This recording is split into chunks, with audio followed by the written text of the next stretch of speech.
Do you identify as BIPOC, gay, maybe trans? Do you feel safe with the healthcare system? Do you trust your provider? Do you even have one? Well, we got you covered, you guys. Buckle up, buttercups, because this conversation is going to be real good. Situations and conversations with Trey, Renee. Situations and conversations with Trey, Renee. Real situations, real conversations. Empowering the community leads to elevation. Entertainment and education, no better time than now. Pure enlightenment for the crowd. This is Situations and Conversations with Trey, Renee. Hello and welcome to Situations and Conversations. I am your host, Trey Renee, and today we are talking with Hey Doc, the Hey Doc. You may have heard of the clinic, but the actual Hey Doc is with us today. Dr. Montserrat Andreys is here. Hi. How's it going? I'm great. I'm happy to have you here. I'm so happy to be here with you. I love that you have a whole clinic dedicated to some folks that could be called disenfranchised. Tell me about Hey Doc Clinic. Yeah, so we're a multidisciplinary healthcare space that centers queer, trans, and BIPOC folks. And we, of course, in centering that population, then we also try to, as providers, fit a lot of those intersections. So we have a queer, trans, and BIPOC staff as well. And so we're trying to create as safe a space as possible in healthcare, because that's a space where people have been historically really mistreated and harmed. And so we're just trying to create a space that's a little bit safer for people to go. I love that you're doing that, because historically you're absolutely right. I mean, I don't know everything about all of the population, but I do know that historically, for sure, Black folks have not been treated properly at all by the healthcare system. Been abused, manipulated, I mean, lied to, livelihood, everything, just everything. at risk by going to the doctor. Yeah. So I can remember when my grandparents and even my own parents would be very hesitant to go and get anything checked out, because they felt like once you go in, it was always, once you go into the hospital, you're never getting out, right? And I was always like, what? That sounds crazy, right? But then as you do more digging, you can understand where that whole mindset came from. It's rooted in some really disgusting habits that transpired and things that went on in history. And so the fact that you are centering on people who have been mistreated by the healthcare system is really awesome. But you have to explain to me, why did you decide to go that route? Well, you know, when my patients started finding me, a lot of mostly queer and BIPOC folks would start trickling into my practice, and they were like, "We found you. Are there others?" And you know, and then I was, where did you come from? Yeah, you're an anomaly, are there more? right? You know? And so, in them coming, they would tell me some of the stories of ways that they were really harmed and really mistreated, and that made them leery of receiving care. And they were like, and no offense, you might be queer, you might be brown, you might be a woman, you're still in healthcare, and I'm still a little nervous. You know, and I was like, man, we have a lot of work to do, you know, to like build trust and to provide people with an avenue for care. And so it initially started with me building a provider list of other BIPOC providers that I knew. So like dentists and dermatologists. Okay. And, you know, like imagine people surprised when they were like, I'd be like, oh, you need to go get this checked out, you know, by a dermatologist. And they'd be like, and I'd be like, I know a Black dermatologist. And they'd be like, oh, you know, isn't it so true that body language changes when people are excited or accepting of whatever it is you're putting out there, right? Because I know my body language speaks volumes. But tell me about, like, so you mentioned that there were some real instances where people have experienced harm at the hand of healthcare providers. Can you share like some of that, obviously without sharing who? So in general, you know, for example, a lot of people bring me their parents. They'll come, and I won't know it at the time. They're kind of testing me out. Okay. And then if they feel like I will do a good job, then they bring me their mom or their dad or their auntie that's coming into town, and they're like, they haven't been able to receive care, or they have trouble with communicating and they get dismissed. So, for example, I have one patient who his mom was traveling and visiting, and he brought her to come see me, and she had all this back pain and neck pain. And, you know, it just took a little bit of time. Like, I just had to slow down a little bit because she, I couldn't speak her language, and she could speak way better English than I could speak her language. So I was just like, I just need to slow down, you know, and she was able to tell me what was going on. She just needed me to not rush her, you know? And so we just sat down and took our time having a conversation about what was going on with her body. You do that? Sit down and take time? What healthcare practitioner do you know? Anybody that actually sits there and takes time? I feel like I am like trying to get in, like, okay, so I have this pain, and da-da-da, and it's like, okay, well, you know, here you go.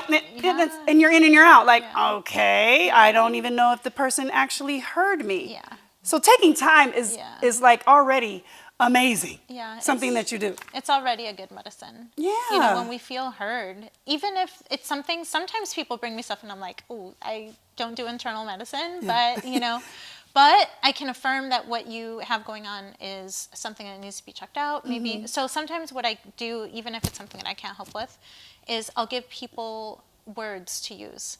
Like, make sure you say this. That's helpful. Mention, okay, all of these things are really important, but when you don't have a lot of time, mention this one thing. This will get their attention and give them something to hold on to then investigate further or something like that. So sometimes, even if I can't necessarily, I can help them like decode a little bit to know what they can say to receive maybe a little more attention or care than that's good.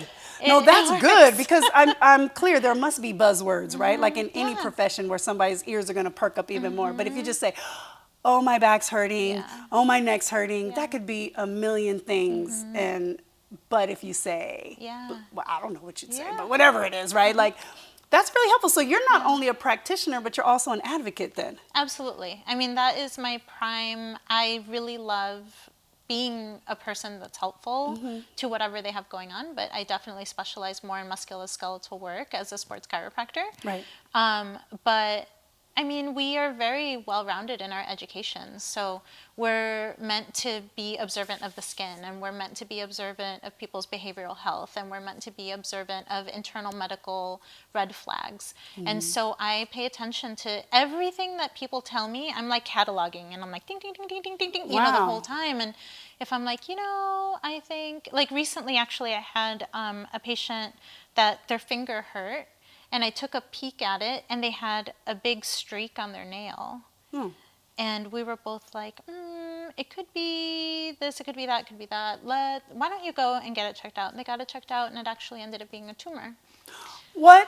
A tumor in your nail? Yeah. I better stop getting my nails done. You can't see if I have any streaks underneath all this acrylic and polish. Every time you get the polish off, take a peek. Yeah, well, I didn't. You know? Wow, that's amazing. So, but I get the benefit as a sports chiropractor. Sometimes I see people with more regularity, right? Sometimes people only see their PCP once a year. Once a year, yeah. Maybe. Right. If like, I mean, if that you is like like them, and if you knock trust on them, wood. and if Exactly. you want to go to the doctor. Yeah. There's so many factors. Yeah, but I get the benefit of seeing people all the time, and so they'll talk to me about like, this has been going on, that's been going on, and I get to kind of hold the data points. And so if I'm hearing stuff and it's starting to trend in a direction or another where I feel like they need to get checked out, then if I have a relationship with them and I say, hey, I think you should go and ask your PCP about this, or like maybe we need some blood work, or then they're much more likely at that point to go and ask for that. And so you listen for like little things that, you know, you're like, ding, ding, ding, ding, ding, ding, you know? My spidey senses have gone up. Let me pay attention. No, but that's good. You have really already hit on some core things. Relationships are important. Knowing how to communicate effectively with your practitioner is really important. Like, these are the things that people should know. So we're going to take a quick break, and then we are going to come right back with Dr. Montserrat. Self-Enhancement Inc. is the blueprint. Black founded, Black owned, Black led since 1981. What does Self-Enhancement Inc. do? Whatever it takes. We support Black students 24/7, from elementary to college and beyond. We believe that every student is created with purpose and talent specific to their unique identity. It is our collective responsibility to ensure all children have equal opportunities to thrive. If there is no food in the house, we buy groceries. If there is no family cheering section, we show up. If there's no transportation, we get them there.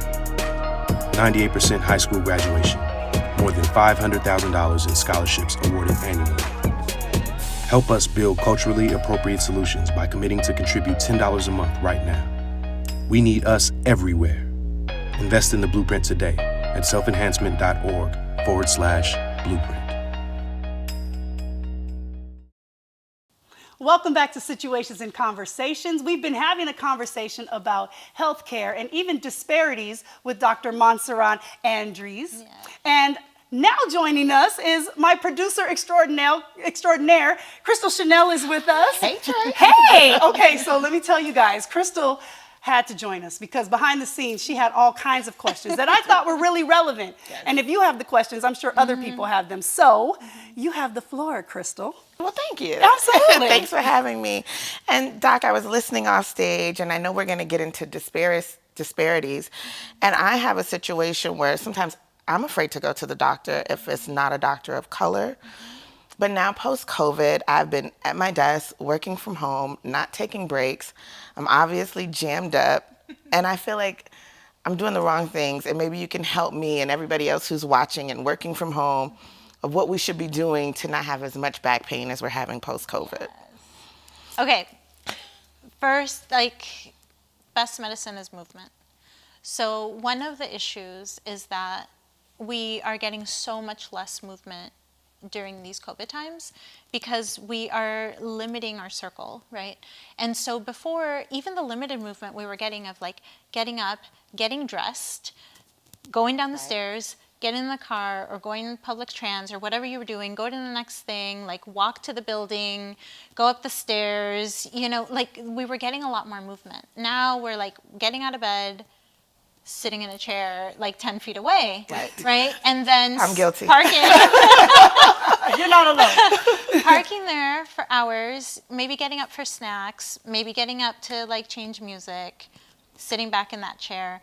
And in our work environments before, we were looking more for ergonomics, right? We were looking for good heights in our desks, good chairs to support us. We were often getting prompted to take breaks and do stretches, and a lot of workplaces were doing initiatives like this. And now we're home, we're in that chair that kind of fits okay, but not really. And the desk height might not be good in your neck, and if you're on a laptop, there's no ergonomic setup for a laptop. It just doesn't work. And so you need two things, a keyboard and a monitor, and so however you set that up. But a lot of the problem is that we're just we go from sleeping on our side in this position to then sitting in a chair in this exact same position to then sitting on the couch in this exact same position, and maybe we get in the car and go to the grocery store and stretch out a little bit, and then we come back and we sit in this position and we go back to bed. So a lot of the problem is that we are not getting any movement variety. So one of the first things is whatever movement you like, that's the best thing to start with. So if you already have had or tried things in the past that you enjoy doing, start doing some of that. At minimum, you can absolutely go to my Instagram page where I actually did a COVID series of get up and move, and here's 20 exercises, things you could do. And I have it on YouTube kind of in put together so that people could just click on it and pick one or two things. And I think one of the other things is that people tend to try to do too much as a compensation. Start with one or two things and just, instead of being I need to work out for 3 hours a day now to make up, for the fact that I didn't get move. on my nerves. I can't stand those folks who can exercise for, my husband is I can't stand you, babe. You know this. 2 times a day, what are you you're showing off. Yeah. What are you doing? What are you doing? Leave some for the rest of us. I mean, come on. Why do you need to do all And the thing is that he probably ramped up to that. It took him a while to get there. Yeah. If you're going from this position on a couch and in bed for months and now 2 years, right? Yes. And then you try to work out twice a day, that is not going to end well for anybody. Right? Right, then you're gonna have to come see me as a sports chiropractor, and I'm gonna have to like help organize you back. But you can work your way up to that. But everything takes time. Like, so starting off, if you feel like you're locked up and you're just then starting with just like integrating good movement, getting a foam roller, trying some stretches, twisting, arching your back, things like that, starting with really small things. So the very first thing I'll do once I leave here is I'm going to send you that video so that you have something to start with, because I think that that's part of it. We don't know who to trust or where to go.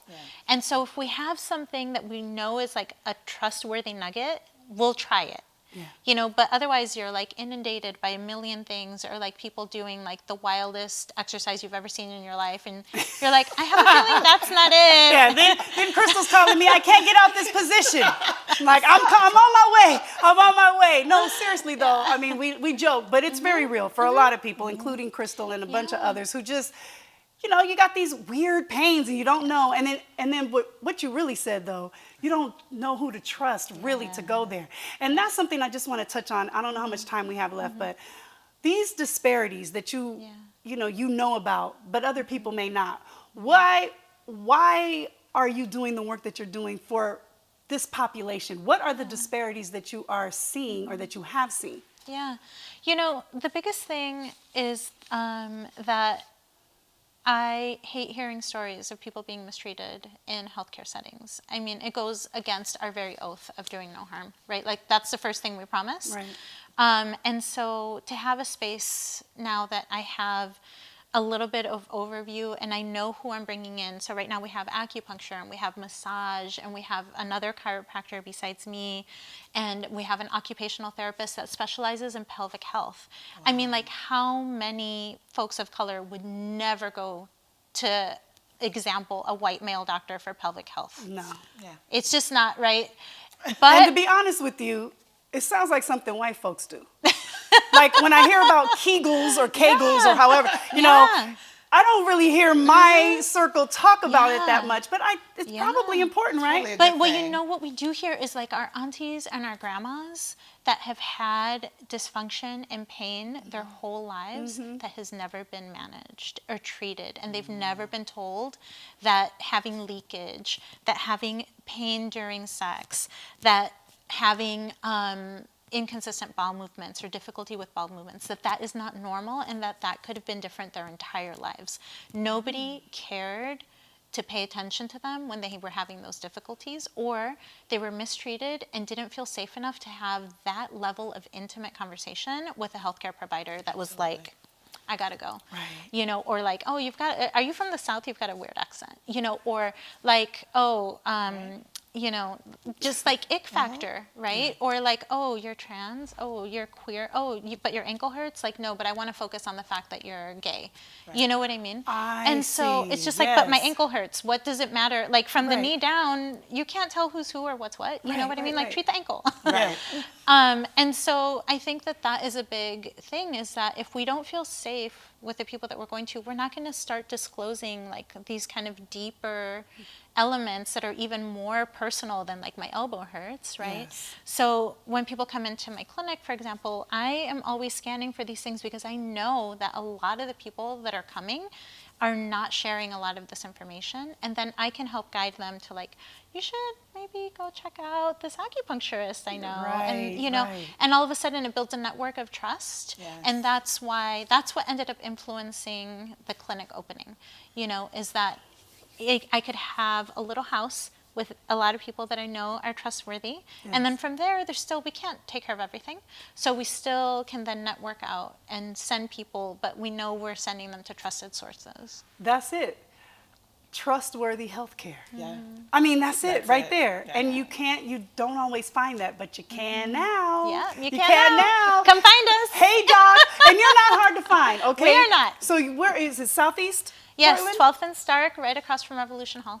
Okay, and then you have a podcast? Yes, I have a podcast where I interview providers that are mostly BIPOC, and this season, I'm going to be starting it soon, will be all of the healthcare providers that are in our clinic. Nice. So I'm really excited for that. Yes. Yeah. Very nice. So you got the podcast, but you have the clinic. Yeah. Hey, Doc. You have the podcast, you have the YouTube channel, you have the IG, so it's not going to be hard for people to connect with you. Yes. And I don't know anybody that wouldn't trust you after just sitting with you for just a few minutes, right, Crystal? Right? yes, You need to, because if you're feeling like you stuck, if it's up, then it's stuck, then you need to go down there to, hey, Doc, okay? And I'm sorry you had that break-in. I know that you had a horrible break-in not too long ago. How are things going now? Good. We're still in the process of recovery from that. And then I don't know if you all know, in healthcare, like insurance companies, like it's not just patients that don't like them. They're such a racket. And you know, they really, we can see a patient and not get paid for like 3 to 9 months for a visit. Oh, so And the cash flow to help cash even get flow yourself is- back on track is, Yeah. is a little rough. It's rough. So yeah. Yeah, So we still sorry. have a GoFundMe that we are continuing to fundraise. We'll have a few fundraising events coming up in February. So if people want to donate and just are like hearing about this and like, I want to help support that. If people are like, I'm an ally, how can I be more of an ally? This is it. Like donate to a space that is really looking to welcome people in and offer good care. All right, we need to try and hopefully get the GoFundMe and the websites and all that on the screen. I go like this in the hopes that my fabulous director back there, Thomas, can make it happen. Just right there. Well, thank you so much Thank you. for your I time. appreciate it. Thank you for your questions. Yes. Of course. Thank you for jumping in. I mean, I'm glad you're not shy. I appreciate it, but I know that it's not, you know that it's not just for me. So I appreciate you coming in with your personal question. Absolutely. That's probably helping a lot of other people. And your passion is obvious, and I appreciate the work you're doing. So we're going to make sure that we support Hey Doc. Thank you. All right, I appreciate all right. it. On behalf of all of our patients, thank you. Thank you. No, thank you. It's just a love fest. Thank you. No, thank you. No, thank you. Okay, no, don't go away. We're not going anywhere just yet. We're coming back with Hey Trey in just a bit, so hang tight. We all deserve the opportunity to reach our full potential. Since 1981, Self-Enhancement Incorporated has been a one-stop resource for youth and families in the Portland metro area.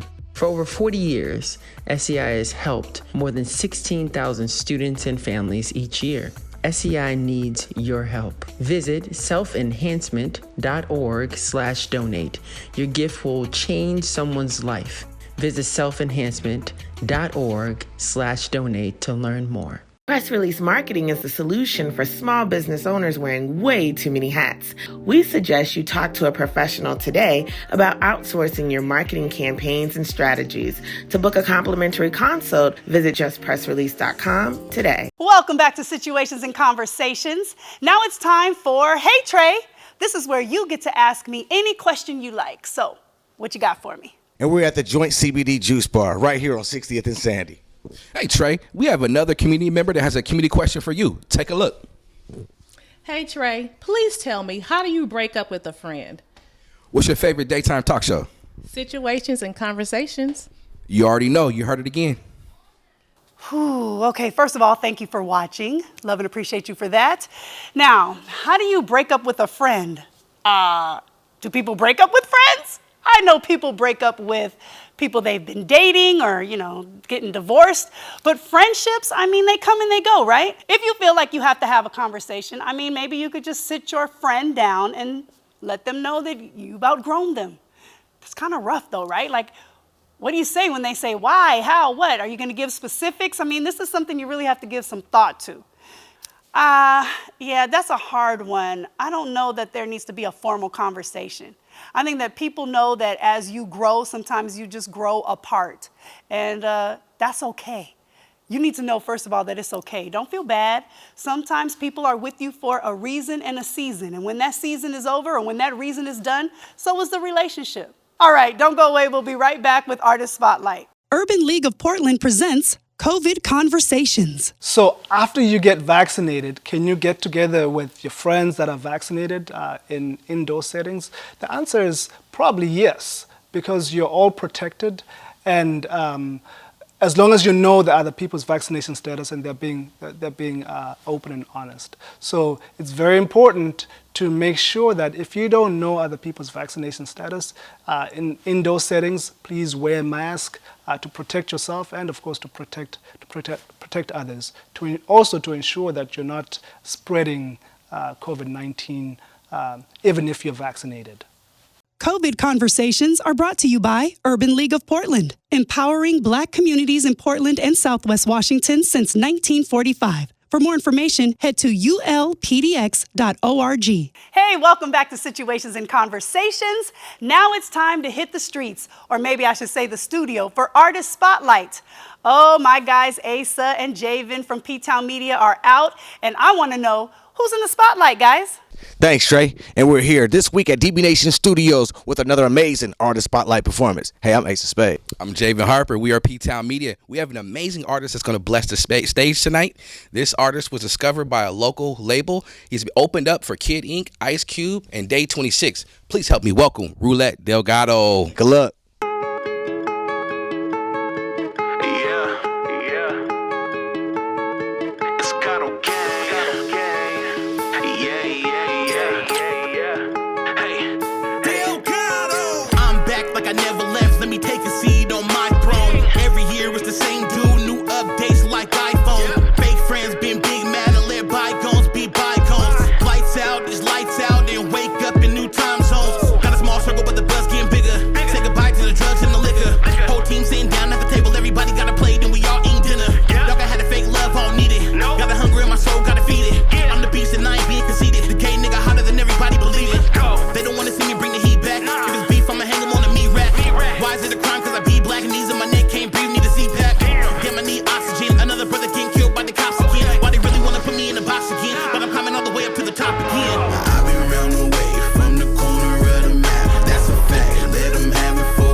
Roulette Delgado, amazing performance. Thank you so much for being here. Absolutely.